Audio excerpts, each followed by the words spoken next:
Apologize. There we go. Okay, great.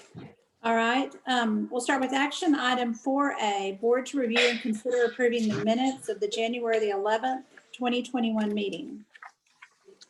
So moved. Jared Peak, I second. Okay. Thank you. It's moved and seconded that the minutes of the January 11th, 2021 meeting are approved. All in favor, please say aye. Aye. Aye. Any opposed? Aye. Okay, thank you. The ayes have it and the motion is carried. So we'll go to action item 4B, board to review and consider approving payment of accounts payable. Did everyone have a chance to review those? I sent them out Friday late afternoon. Okay.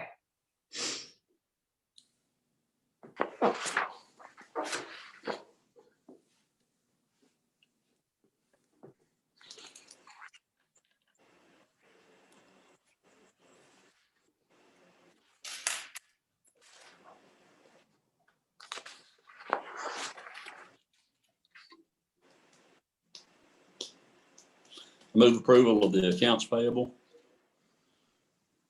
Second.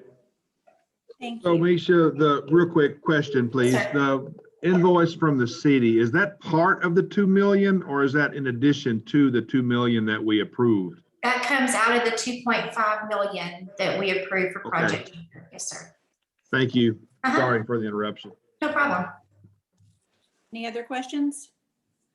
So it's moved in favor, moved and seconded that we approve the payment of accounts payable. All in favor, please say aye.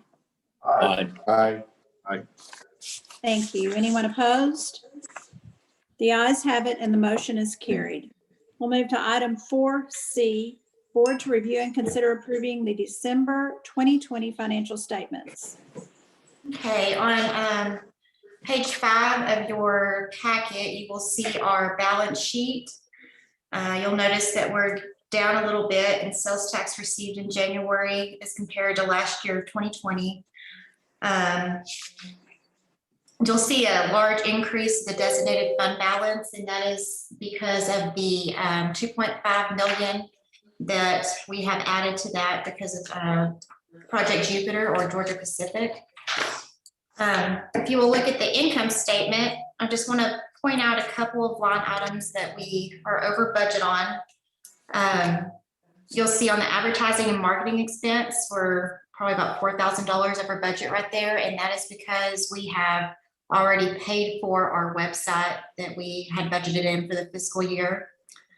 You'll also see on the dues and memberships, we're a little over on that. We pay a lot of the dues and memberships the beginning of the fiscal year, and those are for the full year. And so those kind of offset the balance that we have over the 12-month period. The administration fee is a one-time fee for the year. And then our rental and equipment is a little over because we pay for our storage up front and a couple of other, our copy machine and everything that we pay for a little up front. And so if you'll look at our fund balance, I want to point out a couple of things on here. We're going to start keeping the fund balance, or I guess the accounts that we have already paid, to make them match up with the income statement, the line item incentives on the income statement. And so you'll see there are 2 on there from the city of Sweetwater, one for $95,000 and one for $750 that were added back. These have already been paid and everything. We just need to make the amounts dispersed and the amounts dispersed month to date match the income statement. So we have to include those on there. And if y'all will notice, if we approve anything else, our fund balance is going to be 2 pages instead of the 1 page it's always been. So that's pretty exciting. It just means we have a lot going on for the year, and it's exciting. Anyway, if you'll go to page 8, this is something that Carolyn suggested in our last meeting that we do, and I don't mind doing this periodically as we go forward, or making any other kind of report that anyone would like to see included in here. But this kind of shows the disbursements out of our fund balance as of October 1st of 2015. Up at the top, you'll notice that it's the same as our reconciliation of fund balance that we just went over. But down at the bottom, these are some of the fourth column over in the numbers wise is the amount that we have dispersed as of October 1st of 2015. And you'll see that's 1,890,989. And this is not what was dispersed completely out of these projects that are listed, but this is just kind of what was on the general ledger as of October 1st of 2015. And you'll see as a total throughout the whole year, I'm a little off on my numbers. That 2.9 million has the 91 and 750 included in it twice for the demolition. I'm sorry, I confused everyone on that. And then you'll look and see how much we've had approved since 2015, or the projects that were included in 2015. And it's just great, 8,017,199. And that might be about $100,000 or $95,000 off just because of my little typo there. But if there are any questions on that, I'd be happy to go over with anything. Misha, I did just a little recap. I don't know if everybody has a pen handy just to jot this down, but just kind of big figures to me. You have 2.5 million for Georgia Pacific. And then we did 1.2 million to Cape and Son. That was locomotives and $600,000 cash. We did 572,000 to logistics, locomotives to Larry Locke. 138,000 for demolition, 800,000 to the city for a splash pad and dog park.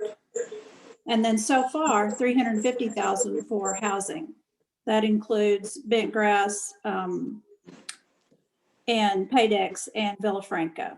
So to me, that's helpful to kind of see those numbers to see what we've actually done. Now, Cape and Son, does go back a little bit farther, even from 5 years. I think it's probably out about 6 on them, but just to kind of see the big numbers of what we've done, it was helpful to me. And then you've got your facade improvements in there. You've got, in my opinion, the Sutherland lumber, just a win-win all the way around. But anybody, I don't know if that helps anybody or not, but.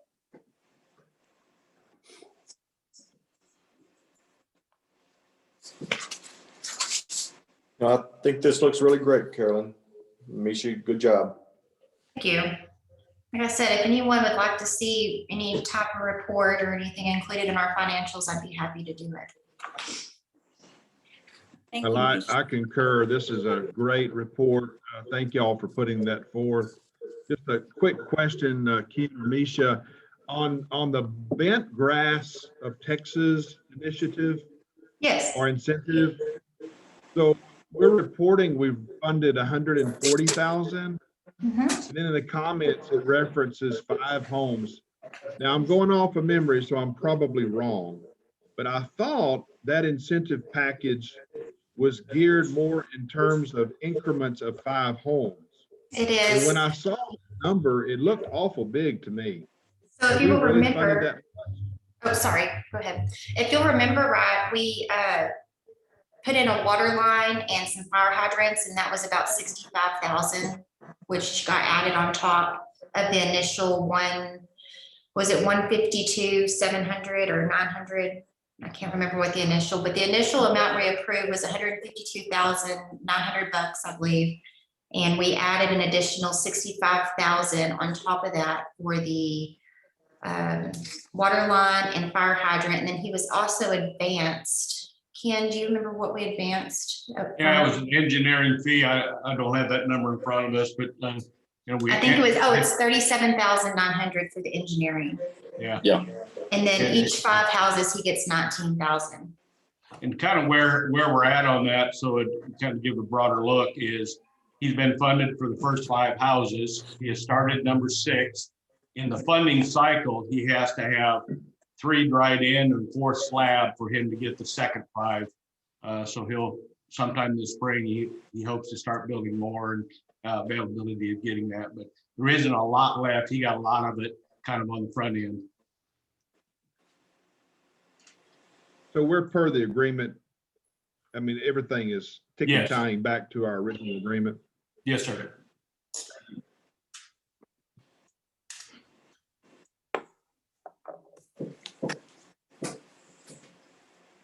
And he has already got a phase 2 payment. So the upfront payment was 56.9 for phase 1 and engineering, and then he got another 19 for phase 2, and then a 65 for water line. So that was 140 or 140,900. Are there any other questions or comments?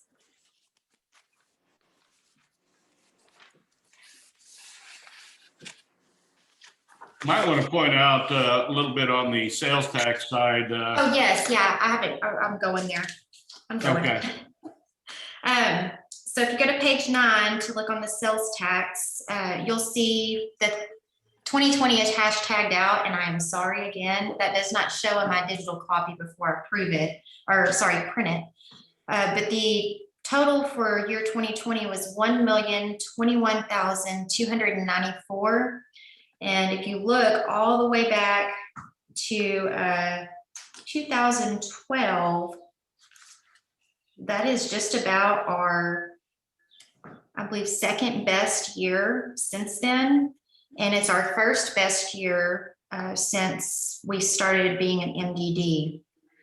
And if you look at our sales tax collected in January for year 2021, this is the 4th best January considering COVID and all since 2012, even though we're down from last year.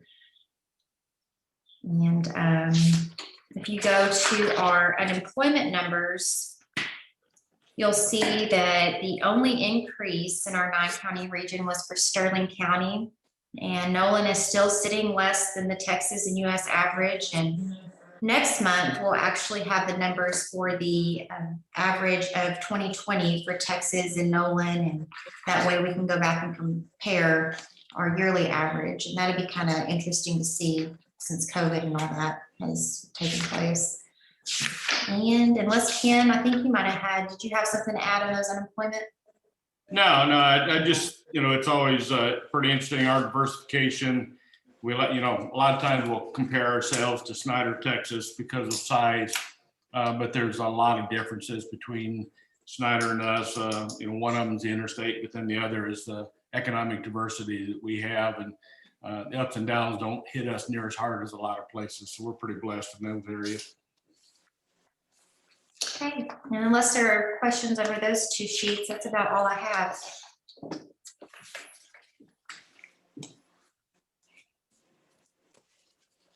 Ready for a motion? So moved.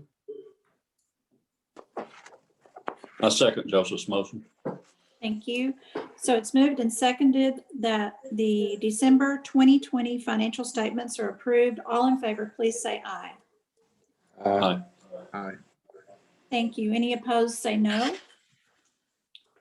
The ayes have it and the motion is carried. Okay, so item 4D, board to review and consider approving a 60-day request for extension from Taqueria Rodriguez to begin on the facade improvements that were approved on November 9th, 2020. Okay, so we were approached by the owner of Taqueria, and she has been hospitalized because of a broken ankle. She still thinks that she has until February 12th to get started as per contract. But just in case anything goes wrong and something else happens or her contractor is not able to make it out, she has come to us and asked for a 60-day extension, which she is permitted to do by guidelines inside the grant. And so I guess staff just kind of asked the board if they will consider approving her 60-day extension to get started, just in case she is not able to get started by February 12th.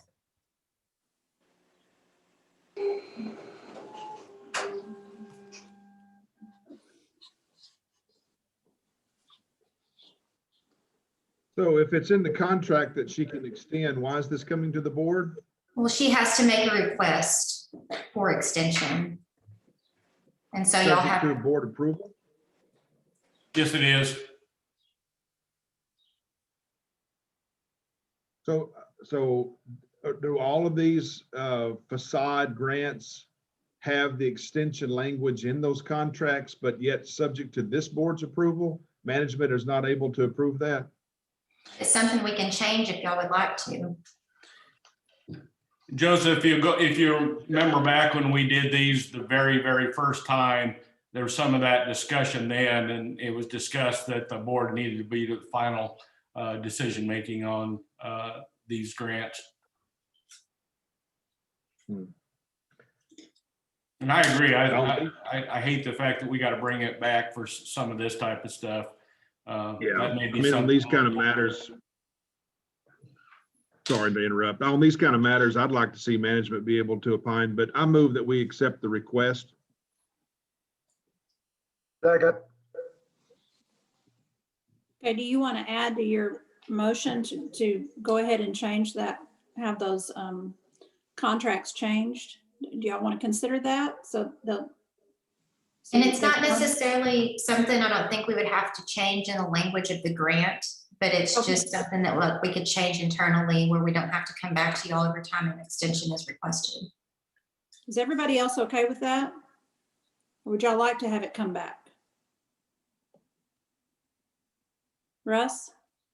You know, I like to be kept in the loop on things and, you know, just knowing what's going on in certain situations. So, you know, if we go this route, then we might not get those updates. But, you know, I'm sure Ken and Misha are still going to update us on stuff that's going on. And we would be happy to update you if we extend. Yeah. Yeah. And the reasoning. Yeah. Yeah, that's a good point. Dr. Pete? I'll second Joseph's motion, Okay, and because we don't have a second yet, but as far as the discussion, I don't have a big problem with letting the staff handle it. I just hope we don't ever get down the road and staff makes a decision that the board in general disagrees with, but I think we can trust our staff to be prudent and not make bad decisions. Gail, did you have an opinion on that? Oops, it keeps muted. I think you're on mute, Gil. I agree with everybody.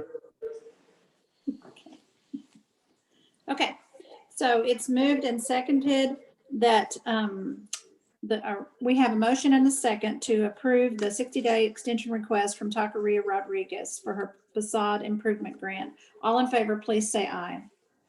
Aye. Aye. Any opposed? So the ayes have it, and this motion is approved. And I guess the next time it happens, we'll decide how to handle it at that point. That's okay. All right. We'll move to item 4E, board to review and consider approving a facade improvement grant for 906 East Broadway. And thank you for sending all of that information, Misha, all the pictures and the detail. And Ken, that was awesome. Really, really nice to see that.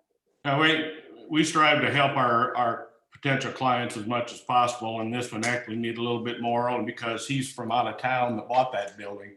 And if everybody knows, that's the original Coke distribution place many, many years ago. The Lawrences owned it, and then Rita Lawrence and Jack, and then recently a gentleman from Bend, Oregon bought it, and he's in the process of kind of redoing it. He's already spent about $10,000 on the inside, fixing the roof and some other things. And so he's come to us on a facade grant improvement. And of course, you'll see on the initial page, we did some updates as we were talking to him last Friday. The total overall project is at $17,679.25, with half of that being $8,839.63. And then we made a diagram that kind of gave you an idea of what all was going to be done. And the justification that we have for the ability to do all four sides of the building is that all four sides of the building can be seen from the two corridor roads that are available, one on Broadway and one on Haley Street.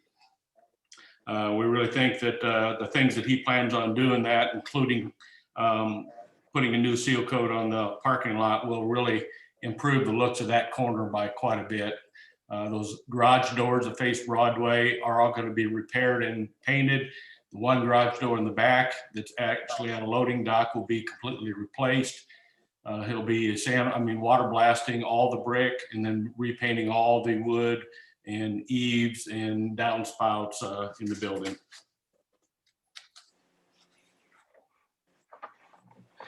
Any questions that I can go into any further details on? Ken, the way our language reads, are we sure it covers parking lots? Yes, It's it not a does. very big expense, but it's a precedent. Yeah, it's actually stated in there in Okay, our guidelines. okay. What about the absence of an active business? Does this request, can this request be approved because there's not an active business in that facility? Yeah, there was nothing in the language said that it had to be a business that was actually active. Of course, he does have it marketing right now with Scott Morgan for lease. And of course, he's also hoping that some of this work will actually get more interest in it when people see what's going to be done to it. Yeah, that's good.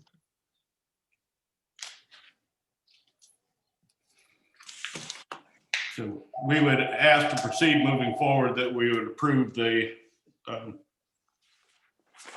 request from Brent Forbes. I think it's a great opportunity. The building has a lot of profile and a lot of visibility in this market. I think it's great and be a great place for you guys to hang a sign to advertise our facade program. Because of these reasons and your recommendation, I move we approve the facade grant. I second that. Thank you. It's moved and seconded to approve the facade improvement grant for 906 East Broadway. All in favor, please say aye. Aye. Aye. Any opposed, no. The ayes have it and the motion is carried. I think that's a good one too, Ken and Misha. Thank you very much. Okay, y'all are up. All righty. Well, if you noticed inside the AP, we got a invoice for the appraisal of our 71 acres down there on West Broadway. And come to find out, we are carrying that, to the appraiser's opinion, we are carrying that a little high on our books. And so I don't know if we need to discuss reducing that asset or however y'all want to take it. So we received this on February 2nd, and then he did a sales comparison approach. And I was honestly surprised as I went through and saw the comparative acre price in the area, but he appraised the land at $250,000 and kind of said this appraisal is only intended for internal decision making and not intended to be used for a bank or anything like that. The land is zoned for a manufacturing district and industrial district. And the total real estate value assessed, of course, we don't pay property taxes, was $699,970. And that's above, way above the market value that he estimated that land to be at.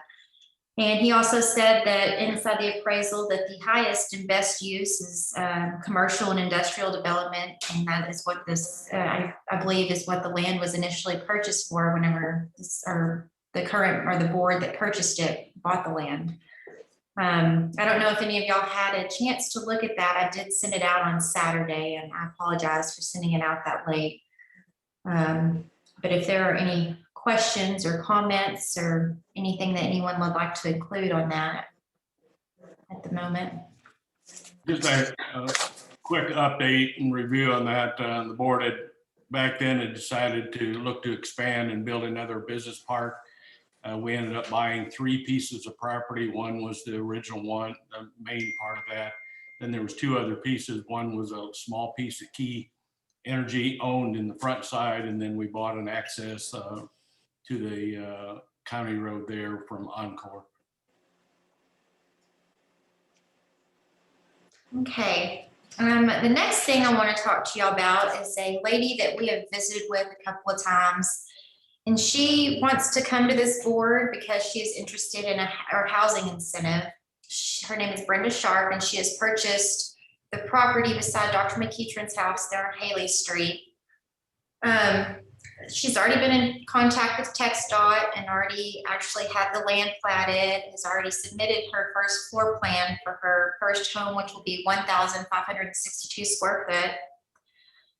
She's already showed us proof of ownership of the land, and I believe is working with First Financial Bank for financing.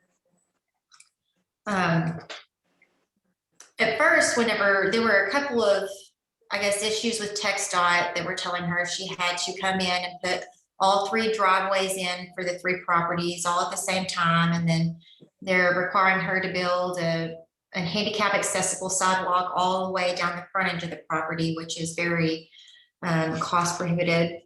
And they have now come back and said that she can do 1 lot at a time. So she can do 1 driveway at a time and do the sidewalk across that lot at a time.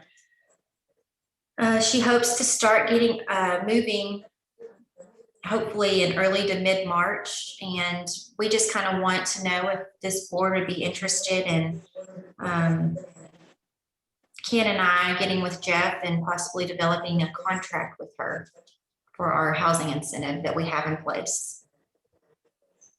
So did I understand And I'd that like- there's space there for 3 separate houses? Yes, and she has it platted for 3 houses.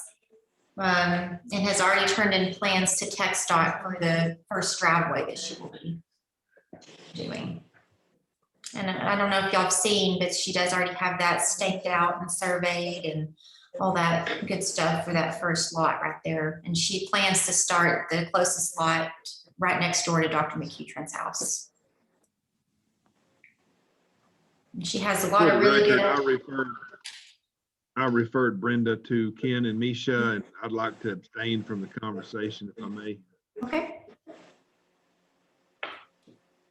We're not really asking for a vote or asking for an answer, since we don't have this as an action item, but just kind of want the okay to go forward and work with her and put together some guidelines and a contract with Jeff and to bring back to y'all in March. If everyone's okay with that. It meets all of our criteria. Why, I would say, why don't we do that? Right, okay. It sounds similar to the Villafranca proposal, correct? Yes. Yes, ma'am. Amen. Yeah. It's almost identical. Yeah, that's what we're trying to do, is use that as a kind of a template going forward. And our intent would be to bring it back to you in our next meeting, and then also take it to city council the following day to get the, assuming you approve it, that they would approve it then. I have a question. Was she intending to do this project before she was referred to SEED for assistance? She was actually referred to us by Scott Morgan when she purchased the property, and she had some health issues and open heart surgery and a bypass, I believe. And so that kind of put her project on the back burner, because she purchased that land quite a while ago. I want to say about a year ago.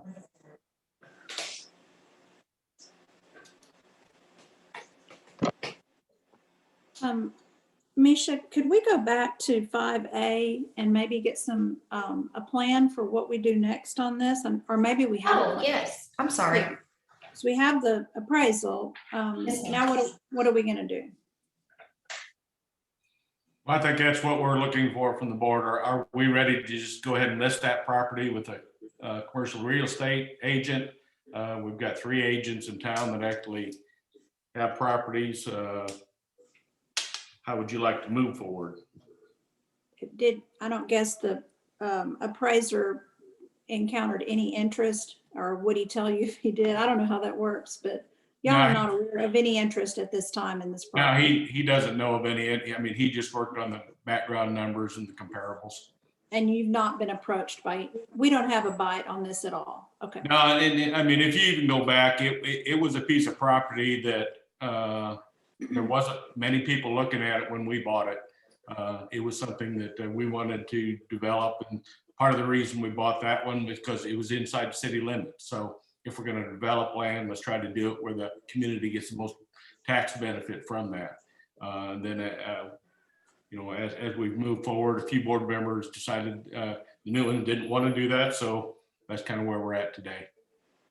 And Ken, I mean, I know the dumpster. I'm sorry, go ahead, Dr. Peak. Go ahead. I just need to be reminded on what we paid for that property. Well, the list that Misha has on that, I mean, we probably paid a little over 300,000. I would have to go back and look at all three parts. It is listed on our balance sheet at 305,438.81. And that's the cost. That's cost basis. Yes. That's what the cost is. So I had a quick question. I know that there are dumpsters on it, or the transition from the city's refuse program. But what about the pipe and all the other? It seems like there's a lot of things on the property. I know there's a, Yeah, there are some pipelines on it, and there's also some overhead lines on it. And I mean, those are just. No, I mean, is there pipe on? Is there anything? There's not anything else on there? Okay. No. All right. I guess I was looking at the piece adjacent to it. I don't know. It could be, yeah, the only thing that should be on there right now is whatever Republic and the city have on there from the dumpster side. Everything else should, I mean, when we drove it, when we first bought it in the last couple of years, there's nothing else on site. Do you mind looking at it just to see? Yeah, be glad to. I'm probably completely wrong, but it looked like to me there's stuff on it. I don't know. I've got a couple of questions for you. To share with you, Go ahead, Doctor. well, I was just going to share with somebody the action that the city council is going to be taking tomorrow that will impact this property is that we're going to be calling for a bond election. I want to say it's $7.5 million for street repairs. And one of the streets that is targeted is County Road 141. And so if, you know, the bond election would be in May, and if that passes, that would, that whole street out there would be rebuilt, which could potentially impact the value of the property. Is that the street that runs on the west side? mhm. Yes. Now I've got a couple of questions for your accountant types. The current appraisal that we have is at 250,000. If we have it on the books at 300 plus, don't we need to make a adjustment to get it on our books at a current value? No. Well, we do cost basis accounting. Cost basis, yeah. We do, we're a business, so we do cost basis accounting, not fair market value. Okay.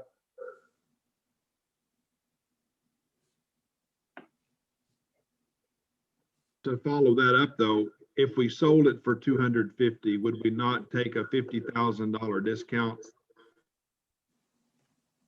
We would just write it off. I mean, we're a nonprofit. We don't pay taxes or anything. So it just, it would be reflected as a loss, but it's, you know. I mean, I think I'm right, but am I right? If we, regardless of where we sell it at, if we need to have a sign, we need to have something that lets people know that we do have it for sale. So I would propose we do that, get it listed with somebody.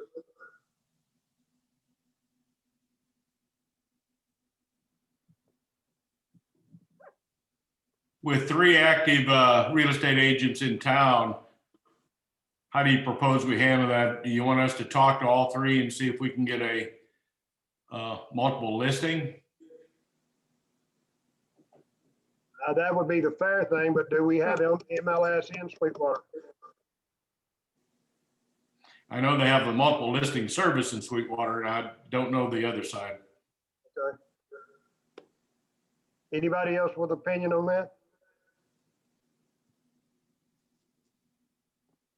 I mean, I guess you wouldn't have to list it, would you? I mean, could you just, I don't know. I need to be quiet. I don't know how that works. Somebody else. You know, I mean, another way you could do it is we could list it as an agency with our signs up there and contact the agents and allow them that if they want to show it, they can. And of course, they would get their sales contract increase, percentage for selling it. And I think we'd probably want to put 2 signs up, one that would actually be on Broadway, but then also maybe even a smaller one that would be on the 141 side, because you will have a fair amount of traffic on that road too. That would be the best method to take care of all the feelings of our real estate agents. We list it and let them know that it's for sale. So I like that. We'd have to spend a few $100s to get that done. I think so too. Mhm. Here's an idea you just throw out. You could, Go ahead. just an idea to throw out on the table. You could split the property in half and sell it in 2 units. So both local realtors would have a piece to market each. There's actually 3 local realtors, including Sweetwater Real Estate. Ah. And dividing that property, part of the issue when we originally bought that is there's about 35% of it that doesn't have a lot of use to it, really low areas. It'd be tough to list it as not a full piece. Yeah, I like Gil's proposal. I do too. Okay. All right. We need to put a deed restriction in that they can't store wind turbine blades on it. Second.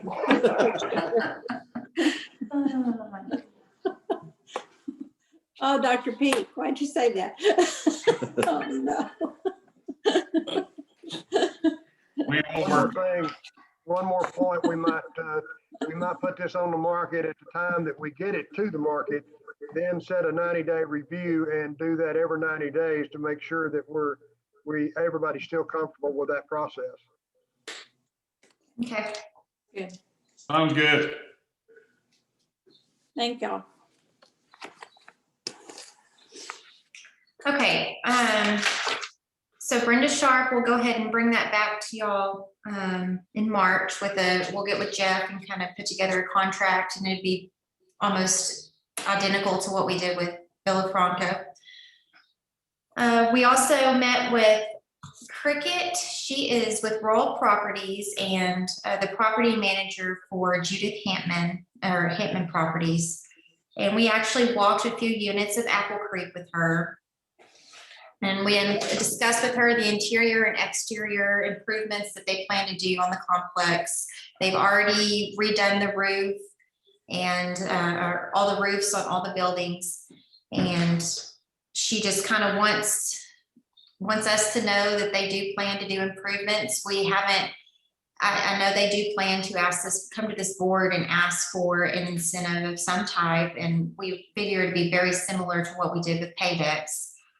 Judy is actually going to be in town this week. So we're going to work to set up an appointment with her. That way she understands the whole process that this board goes through, because the first time we spoke with her, she kind of, I guess her understanding was that we just write checks and she gives us back what she doesn't spend. And we just want to make sure that she understands that it's not going to be that way. And her property manager does understand that, and I believe she has passed on the word, but Ken and I do want to meet and sit down with her and just going forward, kind of lay down the guidelines and what we expect from her, and no cutting corners and things like that, and make sure she realizes that we do have standards. I've also talked with Mighty Wash, the car wash that is coming in out beside Hef's, and they are still shooting to get construction started in early summer of this year. They have just opened 2 new locations in Midland and started another one in Lubbock. And Ken, actually, was it Lubbock or Midland? You went and took pictures in. Lubbock. And very, very nice car wash. It's a full service one, free vacuums. And they actually have the people at the end drying off and all that good stuff. So that'd be pretty exciting to look forward to this summer. And that's about all I have, unless anyone has any other questions on anything. Will they bring any jobs to the market, Misha? Yes, they plan to bring about 30. Wow, great. Yeah. 30 jobs. And their I guess market is high school students and work program type students, mainly for the afternoons, and then they'll have a few other full-time employees for supervisors and managers and such. That's wonderful. Great, thank you. Yeah. Uh-huh. Another real quick briefing on the housing. Talked to Jose this morning. He hopes by the end of this week, early next week, to have the concrete crew starting to form up. Also informed him that the end of this month is his 6-month term, so he needs to have that slab poured by the end of February to be within contract.